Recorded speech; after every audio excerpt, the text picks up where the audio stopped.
আমাদের আবহাওয়া অধিদপ্তর রাডার টকেজও আমরা আবার উন্নয়ন করেছি। আপনি দুর্যোগ মোকাবেলার জন্য ন্যূনতম প্রোটেকশন রাখেন না, আপনি উন্নয়নের জোয়ার বইয়েছেন। ইন্টারেস্টিং হচ্ছে বাঁধগুলি খুলে দেওয়ার সময় সে ন্যূনতম অবগতও করছে না। এটা কিন্তু একটা মানবতা বিরোধী অপরাধের মতো, ছোট অপরাধ না, এটা ভুলের বিষয় না। ভারত নদী কমিশনের যে বিধিবিধান আছে তা মানছে না, সে একতরফাভাবে তার মতো করে করছে। আমাদের 15 বছরের যে সরকারটা ছিল সে কোনো বার্গেনিং করতে সক্ষম হয় নাই।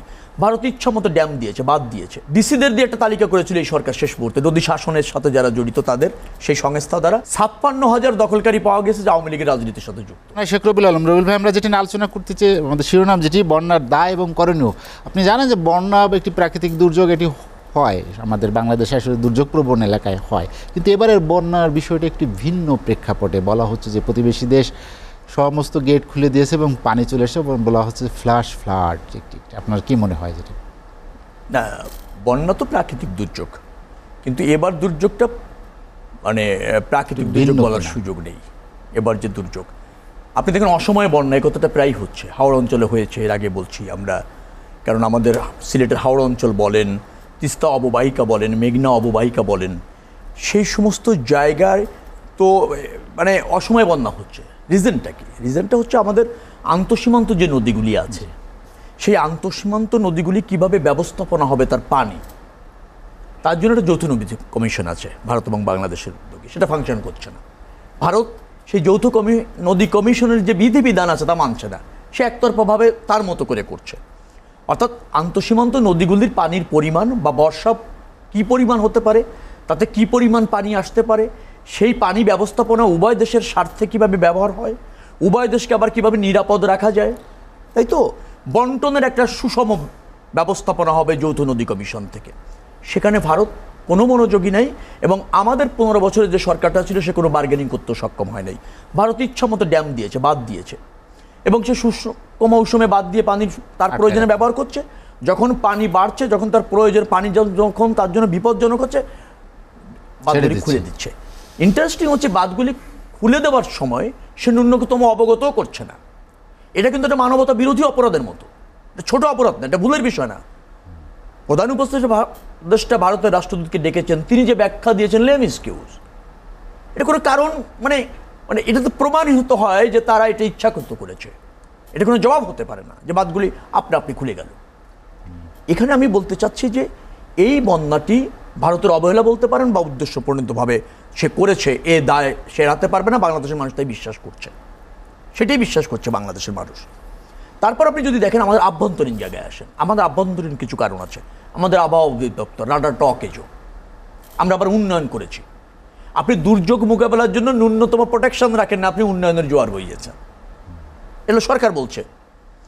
এখন আমাদের নদী নালা খাল বিল হাওড় বাওড় যেগুলি আছে সেগুলি তো বৃষ্টির পানি ধারণ বা ঢলের পানি ধারণ করবে, তার একটা সক্ষমতা ন্যাচারালি ছিল। সেগুলো আবার দখলও হয়েছে, যত্রতত্র দখল হয়েছে, ভরাট হয়েছে। ডিসিদের দিয়ে একটা তালিকা করেছিল এই সরকার শেষ মুহূর্তে, নদী শাসনের সাথে যারা জড়িত তাদের সেই সংস্থা দ্বারা 56,000 দখলকারী পাওয়া গেছে যা আওয়ামী লীগের রাজনীতির সাথে যুক্ত। আমি কিন্তু ডিসিদের রিপোর্ট বলছি। তো এটা হলো জরাজীর্ণ আভ্যন্তরীণ ব্যবস্থা। পার্শ্ববর্তী দেশের আবার ধরেন অবহেলা বলেন, আর ধরেন বলেন যেটাকে বলা হয় দায়িত্ব জ্ঞানহীনতা বলেন, সেই জায়গা এবার এই বন্যার মূল কারণ। এবং আমি বলতে চাই যে এটি ভারত যেভাবে করেছে সেটি একটা উজানের দেশ আর ভাটির দেশের যে মানে সম্পর্ক, পারস্পরিক সম্পর্ক থাকা উচিত, একটা বন্ধুপ্রতিম দেশের মধ্যে যে সম্পর্ক থাকা উচিত, তার বিশ্বাসঘাতকতা ভারত করেছে, তার দায়িত্বহীনতার পরিচয় দিয়েছে ভারত, এবং এই বন্যা সৃষ্টির দায় ভারতকে নিতে হবে। এখন কথাটা হচ্ছে যে আমরা এই যৌথ নদী কমিশন এবং ভারতের সাথে যে আন্তঃসীমান্ত নদীগুলি আছে সেইটা ব্যবস্থাপনায় আমাদের সক্ষমতা আনা দরকার। যদি ভারত এই ন্যায্যতার ভিত্তিতে পানির বন্টন এবং আমাদের যে হিস্সা সেটা বুঝে না দেয়, তাহলে তার বিকল্প ব্যবস্থাও আছে। যেমন তিস্তা নিয়ে আমরা এগোচ্ছিলাম, চীন প্রস্তাব দিচ্ছিল, সরকার নতজানু নীতির কারণে অথবা ভারতের আনুকূল্য পেয়ে ক্ষমতায় থাকার কারণে সেখানকে আবার ভারতকে ইন করিয়েছিল। আপনি নিশ্চয়ই জানেন যে ভারত এখানে একটা সমীক্ষা করবে, তারপর তিস্তাতে ভারতকে ইন করানো যায় কিনা ভারত সেটা বিবেচনা করবে। প্রধানমন্ত্রী ডাইরেক্ট বলেছেন চীন এবং ভারতের এই জায়গায় আমি ভারতকে সমর্থন দেব। এখন আপনি যদি নিজেই, যিনি পানি দেন না, তাকে যদি আবার পানির থেকে বা পানির দুর্ঘটনা থেকে, পানির ভয়াবহতা থেকে বাঁচার জন্য আবার দায়িত্ব দেন, তো এটা কোন ধরনের আপনার অজ্ঞতা বলবেন, কোন ধরনের দেউলিয়াত্ব বলবেন, যেটা আওয়ামী লীগ সরকার করেছিল? নিশ্চয়ই আপনি এই জায়গাটা তো আর দ্বিমত করতে পারবেন না। প্রধানমন্ত্রী আরেকটা কথা বলেছিল, বন্যা নাকি খুব উপকারী, এতে মাটি নাকি উর্বর হয়। এখন প্রধানমন্ত্রী তিনি হচ্ছেন প্রধান নির্বাহী, সরকার প্রধান, তিনি যখন বন্যার উপকারিতা খোঁজেন আর বন্যা মধ্যে কল্যাণ খোঁজেন, তাহলে যৌথ নদী কমিশন ভারতের সাথে বার্গেনিং করবে, তা আপনি আশা করেন কি করে? অর্থাৎ আমাদের একটা নতজানু পররাষ্ট্রনীতি, আমাদের ধরেন নিজেদের অধিকারের ব্যাপারে সোচ্চার না হওয়ার দুর্বলতা এবং ভারতের একতরফা আধিপত্য বিস্তারের যে মানসিকতা, সেটাও এই নদী ব্যবস্থাপনা বা ধরেন পানি ব্যবস্থাপনার অন্তরায়, এবং তার থেকে আমরা ক্রমান্বয়ে কিন্তু বঞ্চিত হচ্ছে, সাফার করছি। যার জন্য আমি বলবো যে এবারে যে বন্যা, সেই বন্যা সত্যিকার অর্থে আপনি প্রাকৃতিক দুর্যোগ বলতে পারবেন না, এটা মানুষ সৃষ্টি বন্যা। শেখ রবিউল আলম, রবিউল ভাই, আমরা আলোচনা শেষ করব, শেষ দিকে চলে এসেছেন। করণীয়টা কি? এরকম অযাচিত বন্যা, প্রাকৃতিক দুর্যোগ যেটা আমাদের উপর অনেক সময় চাপিয়ে দেওয়া হয়। আপনি তিস্তা প্রকল্পের কথা বলেছেন, কিন্তু আমাদের তো অভিন্ন 54টি নদী, যার 30টির উপরেই ভারতের বাঁধ আছে, সেখানে আমরা কি করতে পারি? না, এভাবে চলতে থাকলে 30টা 54টার উপরই ভারত বাঁধ তৈরি করবে। তো ওই জায়গায় তো আমি বলছি যে ভারত আমাদের বন্ধু বা প্রতিবেশী সুলভ আচরণটা করছে না, সে কর্তৃত্ববাদী আচরণটা করছে। আর তার জন্য আমাদের সজাগ হতে হবে, এবং আমাদের কিন্তু সে সক্ষমতাও আছে।